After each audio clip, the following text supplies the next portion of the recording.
So this process is important. This whole cascade of events. I mean, we will see it in this curriculum over and over and over again.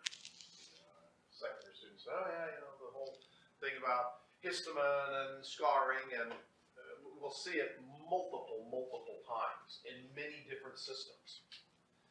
And so, when you start looking at what do most people go to the doctor or PT or something for, when you look at their symptoms fit here. They have pain often. That's a hallmark of inflammation from irritation of nerve endings. They have at least a little bit of an elevated white count, at least in that area. That's chemotaxis. Draw white blood cells to the area. Definitely have increased capillary permeability. There may be swelling, there may not. Sometimes swelling is really visible. Edema or effusion, either one. Sometimes you can feel it, sometimes you can see it. Sometimes it's there, but you don't really see it. It's deep in tissues. The tissues are masking what we're not feeling or seeing. But there is increased permeability there. That may be in the result of a clot. Maybe not. And there's definitely vasodilation and increased blood flow. If we can see it, we can see that it is red and warm to the touch if we feel it. That's the inflammatory response, and that can be everything from the smallest paper cut or hangnail to, when we look maybe by the end of today, burns over large percentages of the body. And so from micro to big macro, it's all the same process. And then today we'll talk about the healing part of it, either going to scar tissue or regeneration or resolution. So either one of these things happens and inflammation is gone, or it just keeps going around and around and around. And the inflammatory process, it's not joking when I tell you, you will see patients who, when you say, how long have you had knee pain? Off and on for probably 10 years now. Okay, it's been inflamed off and on for 10 years now.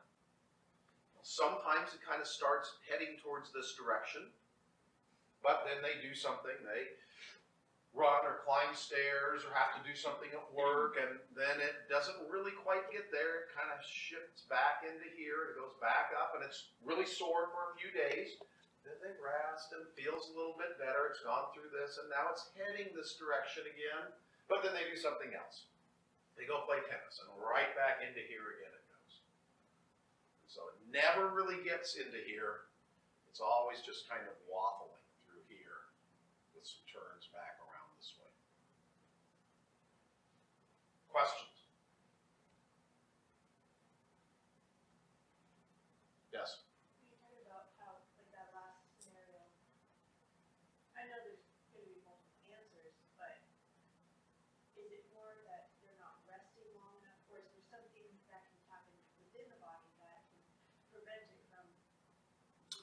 First answer, there's multiple answers. Yes, yes, yes. All the things you said are correct. You're asking a question about there are 6 billion people on this planet. 5 billion of them have inflammatory process. And some is from inside the body, and some is from doing too much, and some is not resting too much, and they're not resting enough. And there can be many answers to that. That's our job to figure out. We can't do it today. We're just knowing that this exists today. You got to stick around for a few more quarters. Then we'll start to figure out how we can tell. Posture and gait. You're going to start that this quarter. Posture and gait. I'm going to tell you a lot about why they have something going on. Tests and measures. In 2 hours, we're going to talk about strength assessment, range of motion assessment. That's part of the process. Figure out why it's the way it is. It's one big puzzle. Other questions?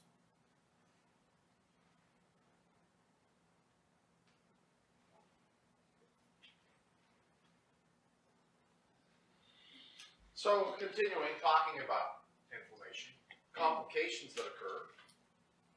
One of them can be infection. especially if there's a breach of the external barrier. There's a break in the skin, and that takes us back to last quarter with universal precautions and keeping a barrier. If you have a cut in your hand, you don't want to put it on something that's filled with bacteria. You want to put a glove on, so your hand is protected. So once the barrier has been breached, there is the risk of infection. That is often complicated by increased risk of decubitus ulcers, because there's this constant breakdown of tissue. So when we're in that inflammatory process, even if the initial breakdown is not on the surface from the skin, but there's friction underneath, and now we have that inflammatory process where the tissues are starting, where the cells are starting to lyse, and there's breakdown. Now the tissue underneath is not very stable. Now all it takes is just a little bit of rubbing on something that will break the skin, and now that whole inflammatory process underneath is exposed. That's the decubitus ulcer. So that irritation continues. That means that the inflammatory process is raging at that time. We're getting stasis of fluid, lack of good blood flow in the area.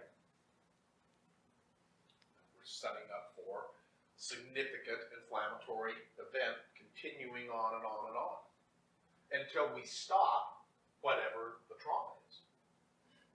If it's pressure from lying on one bony prominence or whatever it is, we need to change that. We'll see a few different times that there is involuntary, a good word to put in front of this would be involuntary skeletal muscle spasm. Voluntary skeletal muscle spasm is when your arm hurts and you hold it like this. I don't want anybody to touch my arm, I'm just going to hold it like this. Involuntary muscle spasm is when your neck or your back hurts so bad, you are in so much pain, and even if you try to relax, you can't relax. Muscle is just rigid. And that can be initiated by a local mechanical irritation, like a decubitus ulcer, or a significant burn, or anything where there is significant tissue trauma. By the time we get to the chronic stage, though, by the time we get into this part of it, then we're seeing less swelling. The body finally adapts to that. Doesn't totally heal it, but there's not going to be the persistent swelling that was present. There's still going to be more white blood cells present than there would be in normal, healthy, non-inflamed tissue. If we could just go in and do a poll and say, well, how many white blood cells are in this inflamed elbow and how many are in this non-inflamed elbow? There would be more in the chronically inflamed elbow. Still have pain, but gradually what we're going to see is that we'll lose the opportunity to go to either of these two. The chronic inflammation is just going to result in scar tissue. That tissue is going to be unhealthy. And it can be from any system in the body. It's not just muscle, not just skin. People want to think of scar as being something superficial, visible. It can be scar everywhere in the body. Every type of tissue. Questions?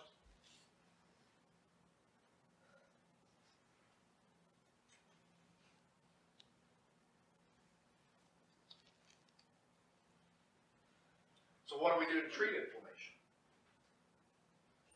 Well, the age-old one has been aspirin. Aspirin is a phenomenal anti-inflammatory. And really got a pretty bad rap about 20 years ago. All of a sudden, people jumped off the bandwagon and don't use aspirin. It's bad for you. Tears your stomach up. And that's true. It does. But it's an anti-inflammatory, number one. Aspirin is an analgesic. Aspirin relieves pain. And it's an antipyretic. Reduces fever. You want to feel better, fast? Take aspirin. Way better than some of the new things that are out there. There's a problem with aspirin. It really tends to irritate the gastrointestinal mucosal lining. People who take aspirin say, oh, God, I got the worst stomach ache. So it has some really positive effects on the body, but it has some negative effects. Those are side effects. We now know that it has, one of the benefits of it is its anti-clotting effect. That's one of the reasons people take a baby aspirin every day. Blood thinner, reduced risk of stroke and heart attack. Well, the problem with that is, sure, it's an anti-inflammatory, but if we have an injury that's supposed to be clotting to heal, but we're taking aspirin, and that's preventing the clot from forming, what are we doing? Precipitating chronic inflammation. So we have to be careful with our balance of taking too much aspirin and getting no clotting effect, with taking the right amount of aspirin to help mediate or control the inflammatory process. Remember, we don't want the inflammatory process to just totally cease and never exist. We want it to go through the stages from top left to bottom right. We want it to get to resolution regeneration. So the inflammatory process is good once there is trauma, just not in huge amounts. So aspirin works. Acetaminophen. That's Tylenol. Tylenol is not an anti-inflammatory. It's pain reliever. Generic pain reliever. So no anti-inflammatory effect from Tylenol. And now we have many, many different types, and you'll get used to seeing that acronym, NSAIDs, non-steroidal anti-inflammatory drugs. NSAIDs. They have all the same three effects that aspirin has: anti-inflammatory, analgesic, antipyretic. Different ones work better for different people. The common one that everyone's been taking now for 30 years, ibuprofen, Advil. But there's ketoprofen, and there's sodium naproxen, and that one's Aleve. They have all sorts of different trade names. But you know, the problem with the non-steroidal anti-inflammatories, this was the answer when people said don't take aspirin. Well, guess what we found out? These are equally as harsh on the digestive tract, and maybe worse. And there's one that probably works really well for you. If you've tried enough of them, you know what that is. If you haven't, maybe you haven't found the magic elixir yet. So non-steroidal anti-inflammatories work too. And so when we have a really bad inflammation and it just isn't controlled, it's not even heading into the chronic stage, it's just staying in the acute stage and just continuing. It's never heading towards resolution. Aspirin and non-steroidal anti-inflammatories help bring that under control until the body can manage it on its own. And that's helpful. That is helpful. We see less use of glucocorticoids. Most people would call that cortisone. If you were practicing, when I first started practicing, everybody came in having gotten a cortisone shot. People got them in groups of 3. I'll get one now, I'll get one in 3 weeks, I'll get one in 8 weeks. And then they scheduled their appointment for 1 year from now because I need my shot, doc. That shoulder's acting up a little bit again, getting sore. Give me the cortisone shot and I'll feel better. They do. Remember, cortisol, the basis of genetically manufactured, or not genetically, artificially manufactured cortisone, the basis for that originally is a naturally occurring substance in our body. We have cortisol in our body. Our body produces cortisol. So the benefits of having a cortisone shot or taking an oral glucocorticoid are to decrease capillary permeability, so it stabilizes the vascular response. What do histamine and prostaglandin do? Increase capillary permeability. What do anti-inflammatories do? Decrease capillary permeability. So they're trying to stabilize this micro-bleeding and trauma that's going on in the system. They reduce the number of white blood cells. What's the body trying to do? Increase the number of white blood again, the medication is trying to balance here. We don't want to eliminate the white blood cells. We just don't want too many of them. So decreased white blood cells, decreased histamine, decreased prostaglandin. But we haven't done immune system. We're going to do that soon. But what do white blood cells do besides their role in the inflammatory process? They protect us from infection. So if we start eliminating white blood cells, we are prone to opportunistic infection. They're immunosuppressive. So there's a trade-off. There is a trade-off with most medications that you take. The good thing is cortisone works. The bad thing is it has all of these side effects. We said decreased white cells, so opportunistic infection and a decreased immune response. The one bad thing they found, especially about injectable cortisone, it has a catabolic effect. It literally breaks tissue down. You inject it into, especially into tendon, you do a cortisone injection into a tendon, it may rupture the tendon. Now we're really in tough shape. I had ankle pain to start with, then I got an injection, now I ruptured my Achilles. I would rather have the ankle pain. So, and this is a cumulative effect. The people who were getting repetitive cortisone injections, one a month, for months on end, eventually the tissue just eroded. Ended up way worse than where they were at. Cortisone delays healing time, slows the inflammatory process, but it's reducing blood flow. What do we have to have for tissue to heal? Blood flow. So there's a big trade-off. Delayed growth in children who have open growth plates. Oftentimes, if you see people who are taking an oral glucocorticoid, something like prednisone, a strong corticosteroid, anti-inflammatory, they're real puffy. Their face is real puffy. Hands and feet may be real puffy. They're retaining sodium, retaining water. We'll look at how that works in a couple of weeks when we look at fluids in the body. But that's one of the side effects is the cortisone derivatives all result in water retention.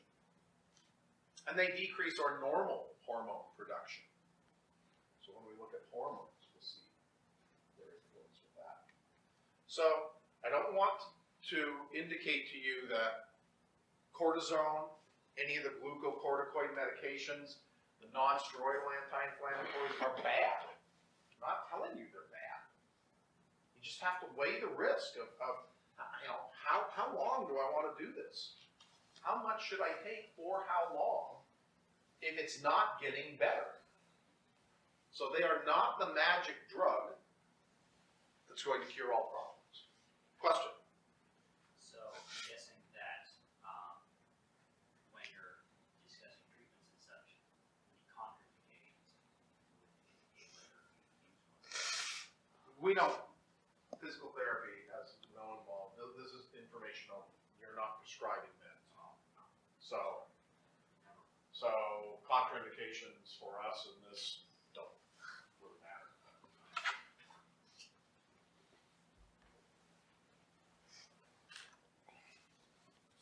All right, questions on anti-inflammatory meds?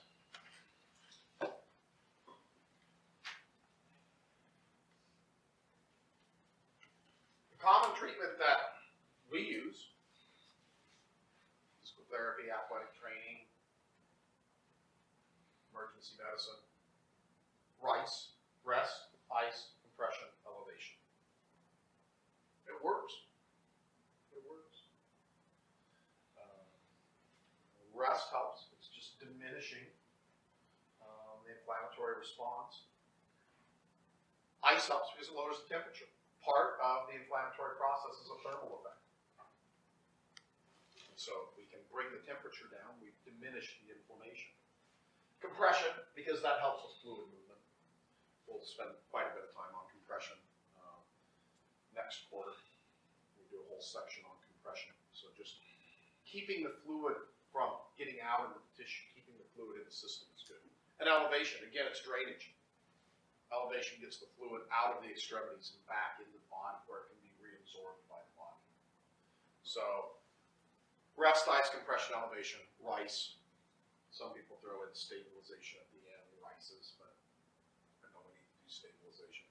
So, all right. Questions so far?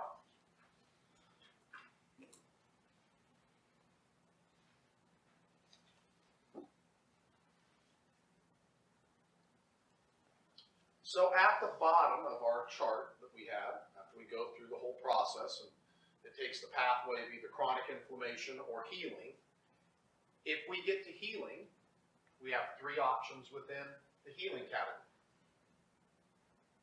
Resolution is the inflammation goes away and things are back to normal. That's a mild sunburn. Think about your mild sunburn. It's red. Painful to the touch, a tiny bit swollen. But within, if you stay out of the sun, so we've eliminated the trauma, we've taken the UV rays away, within a couple of days, the redness is gone, the pain to the touch is gone. If there was swelling, the swelling's gone. You look at the skin, it looks normal. You touch it, it feels normal. That's resolution. The cells were not damaged so badly that there was any change. The body's back to normal. Regeneration is there was damage to the cells. Some cells were destroyed, but in some tissues of the body, the surrounding cells undergo mitosis where they split and form new cells, and now we have new cells to replace the damaged cells. When you scrape or bite the inside lining of your cheek, and it hurts. And every time you take a bite of something, you can feel that. But why doesn't, in most cases, in a normal, healthy person, why doesn't that take 3 weeks to heal? It goes through fast regeneration. Gastrointestinal epithelial cells constantly regenerate. New cells all the time. So that little cut on the inside of your mouth, whereas it might take 9 days on your hand because you're constantly touching things and rubbing it on something, and those cells don't regenerate as fast. These regenerate quickly and are replaced with new cells. Now we'll see that the liver regenerates, but sometimes liver cells are not as functional the second time around as they are the first time around. They're still functioning, but not at the same capacity.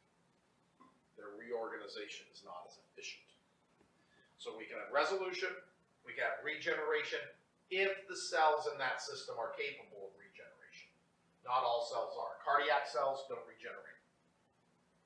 Brain cells don't regenerate. Some cells do, some cells don't. And the third thing that can happen is replacement. The cells in that system are damaged beyond repair. Little Pac-Men are going to come in, they're going to gobble up the wasted tissue there, but it's not going to be empty space. The body fills that space. And it fills it with fibrous scar tissue, typically a collagen-based scar tissue. And we can have scar tissue in the brain, the heart, the liver, the kidney, the skin, the muscle. It can all of it can have scar tissue. So we think of it, the layperson thinks of it as, I get a pretty good sized cut somewhere or a surgical incision.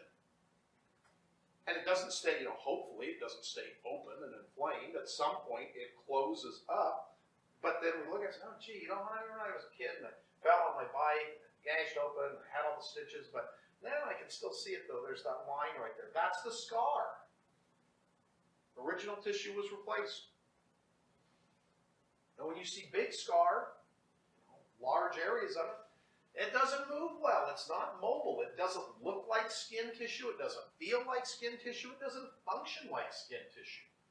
It may not have normal sensation. It may have increased sensation, but it's not normal tissue. And we want to avoid as much replacement as possible. We want as much resolution, regeneration, and the minimal amount of replacement that we can get away with. That's why we need early rehab. Good, true scientific studies show that, depending on which study you read, but collagen tissue is forming at 9 days post-injury. If you've had a really, really serious injury, how many people really want to get up and start doing something at 7 days? Leave me alone. I just want my arm or my leg or my back to feel better. I don't want to do this stuff. But the longer they lay there and the more that that scar tissue fills in and becomes hard, the more we're having to replace it.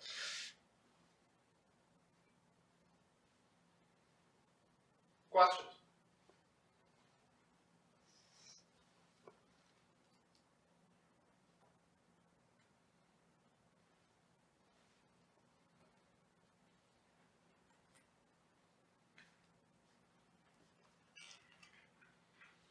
All right, so when we're looking at the healing process, we have healing by first intention and healing by second intention. The process is pretty similar. So, in healing by first intention, so we've had a little incision here.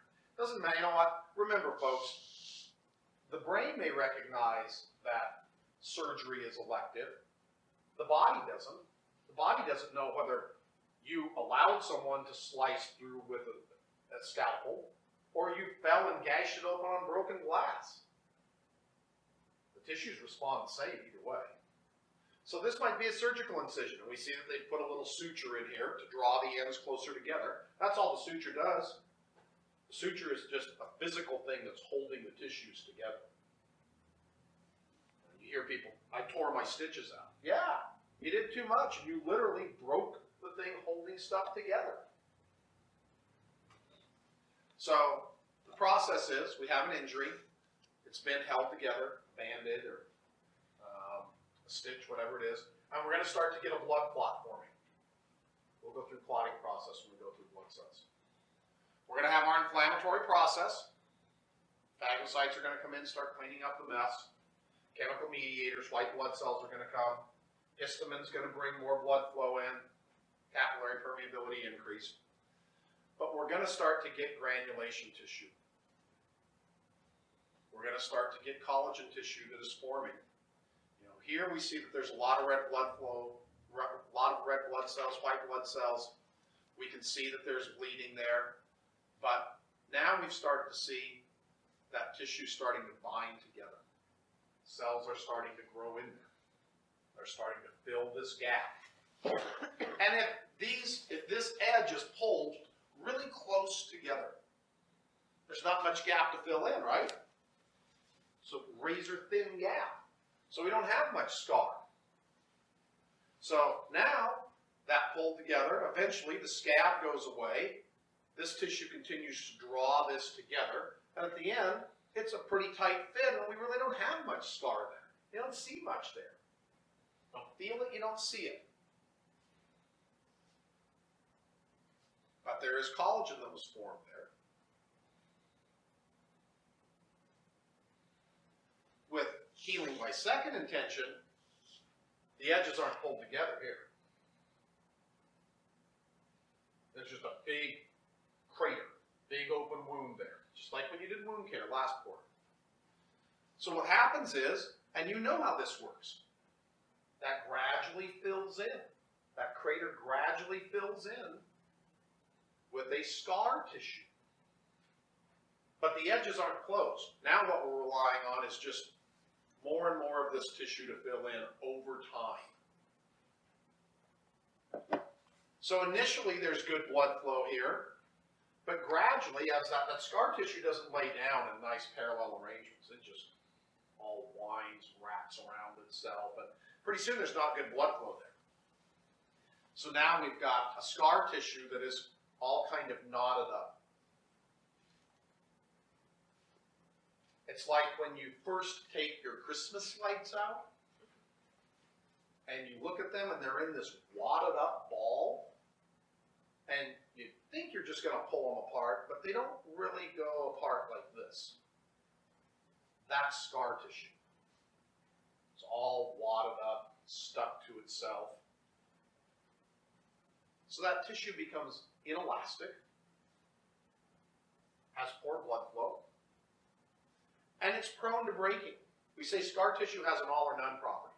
It's really strong until it reaches that critical point, and once it breaks open. So it's going to hold up until whatever the tensile strength is that it has, but once it goes, it goes. Now muscle tissue, on the other hand, we know muscle will lengthen and then go back. We know tendon will do that a little bit, but not as much. Scar tissue doesn't do that. Scar tissue is immobile. It doesn't stretch.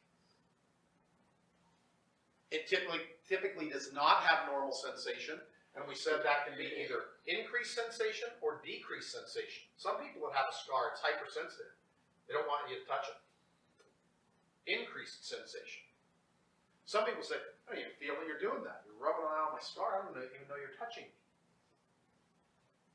So not normal sensation, does not have normal blood flow. And then we can start to get contractures, adhesions, hypertrophic keloid type scarring.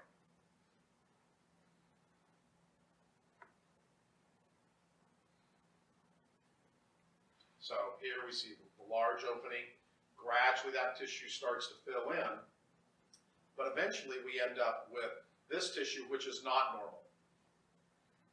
This tissue is not normal compared to this tissue because of the size of the wound and probably the length of the inflammatory process.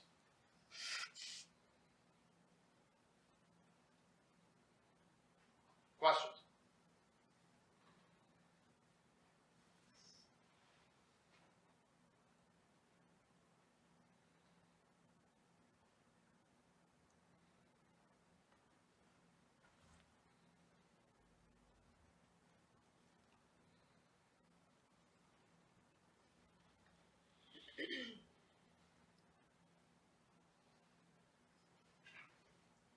Adhesions can occur anywhere.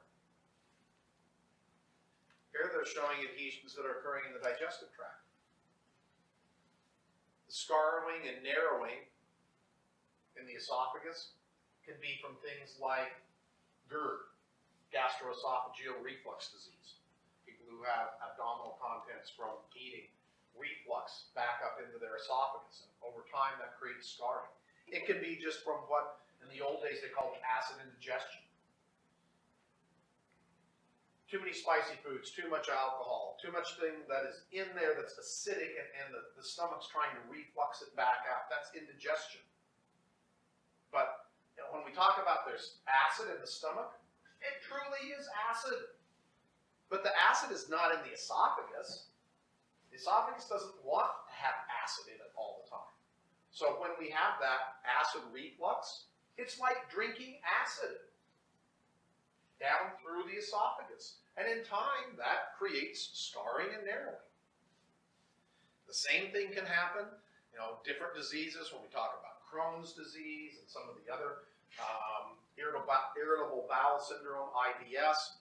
It can happen in the small intestine, it can happen in the large intestine. So we can see scarring in any of the systems of the body, not just skin and superficial tissue.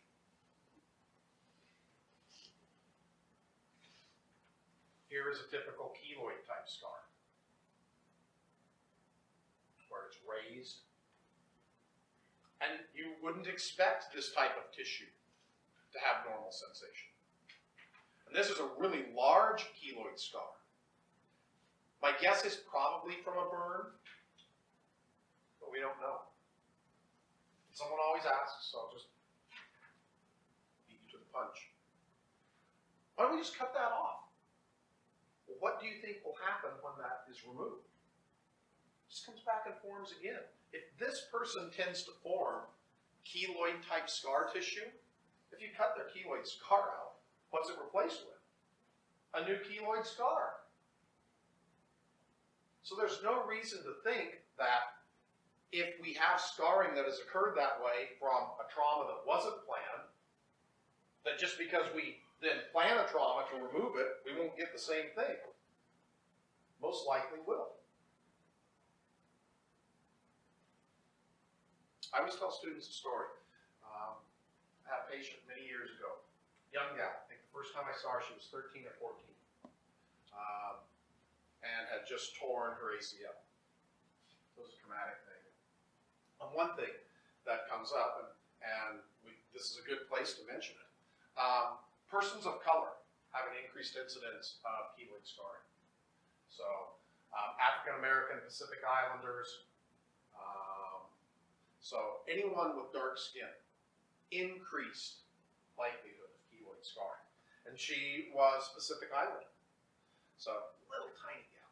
And so comes in after her surgery and doing the rehab, and I'm watching her scar, and man, early on, like 10 days in, I start to see that it's getting raised and thick and discolored.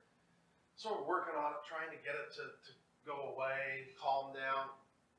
Just kept getting bigger and bigger, no matter what we did for it. So we just kind of resigned herself. You know, she always joked about it. Oh, well, you know, always gonna have, you know, ugly leg here. Well, sure enough, 2 years later, tore the other ACL. So I said, oh boy, I remember what happened in the first one. We're gonna make sure we're gonna jump on this scar right away. We're gonna keep this thing tight together. We're not. Didn't matter. The second one was worse than the first one. Bigger, thicker, uglier, more discolored. It gets worse. She tore the first one again. So we have the running joke. You know what though? The good thing is he's going to cut out the ugly scar and we're going to get a little scar this time. Got a big, fat, ugly, worm-like scar right back in 3 months, right where the first one had been. It didn't look any different. It doesn't matter. No matter what we did, we looked for every trick in the book.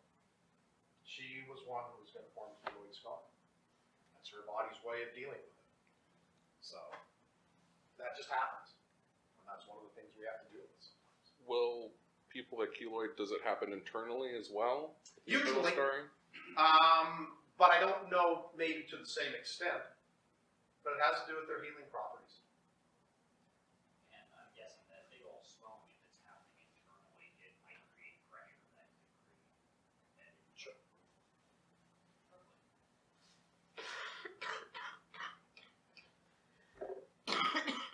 All right, questions on scars?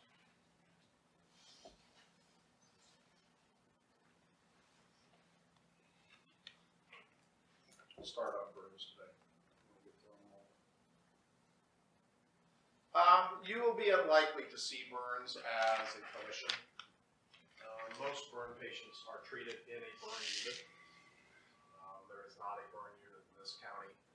Most of you probably know that the regional burn trauma center is at Harborview. That's for all the major burns. We're not talking about, you know, I reached in and grabbed the cookie sheet without an oven mitt on. We're talking about major types of burns. So very specialized care of burn patients. So we don't spend a lot of time on this, but you do need to at least know how burns are created. So there are 3 types of burns: partial thickness, deep partial thickness, and full thickness. Those previously were 1st, 2nd, and 3rd degree burns, and you'll still hear that. People will say 1st, 2nd, and 3rd degree.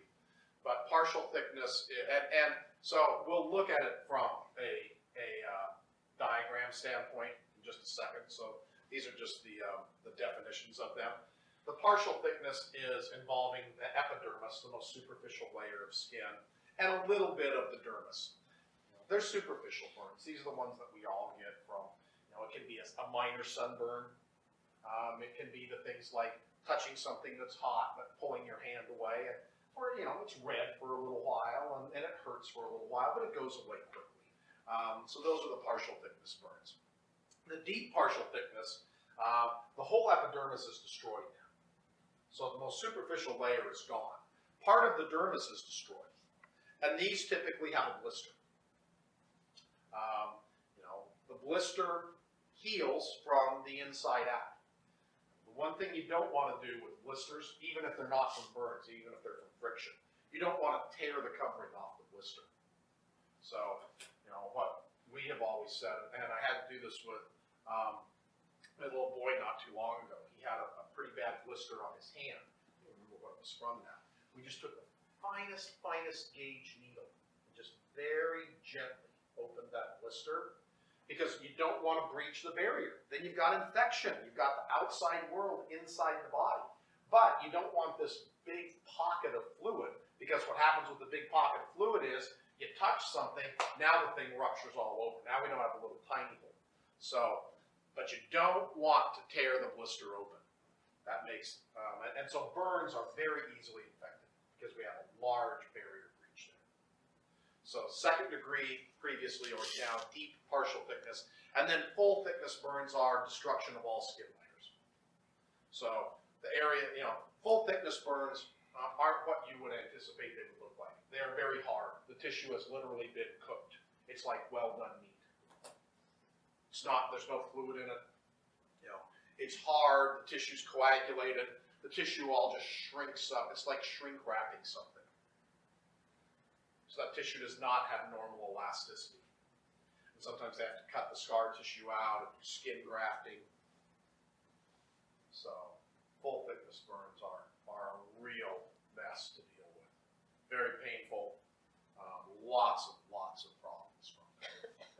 So diagrammatically, here's what it would look like. So here's our partial thickness. It just gets a little bit of this epidermis. Not much, tiny bit. In deep partial thickness, now we're talking about getting the epidermis, all of the epidermis, and part of the dermis. So we're getting down into these layers. Now we're into the blood vessels, so there's likely to be more bleeding with this, more blister formation. And a full thickness burn goes all the way through the dermis and down into all the underlying tissue, whatever the underlying tissue is, whether it's muscle or tendon or bone or whatever that tissue may be. This is just a different picture of that. So superficial, you can see it's all contained within the epidermis. Deep partial thickness, where it's extending some into the dermis, but still mostly in the epidermis. And then full thickness covering through multiple layers, previously third-degree burns. That's probably some partial thickness with some deep partial thickness, some superficial partial thickness, and some deep partial thickness burns, because you can see the blisters present on it. So, combination of burns there. The deep partial thickness, not too bad because they're blistered, but we don't see a lot of bleeding underneath. So, that's a pretty superficial burn for the most part. Now we're starting to see definitely the deep partial thickness. You can see how the skin looks different.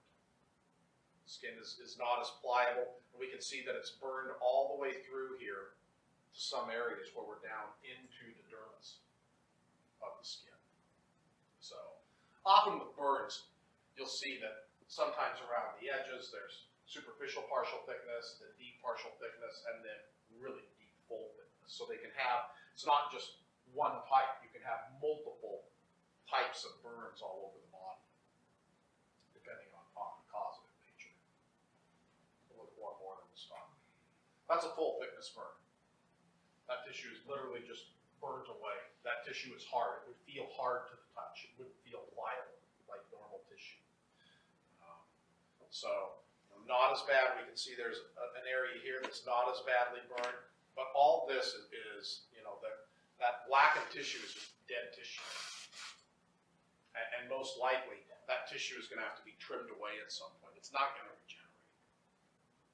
That's just going to become scar. So they're often cutting away the dead tissue so that the underlying tissue can start to regenerate, but then often having to overlay that with skin graft.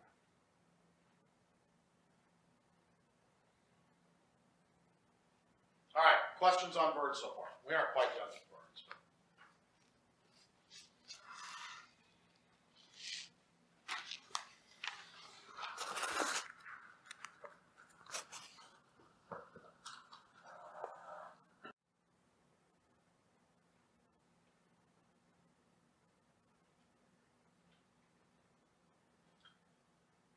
So this process is important. This whole cascade of events. I mean, we will see it in this curriculum over and over and over again. Secondary students, oh yeah, the whole thing about histamine and scarring, and we'll see it multiple times in many different systems.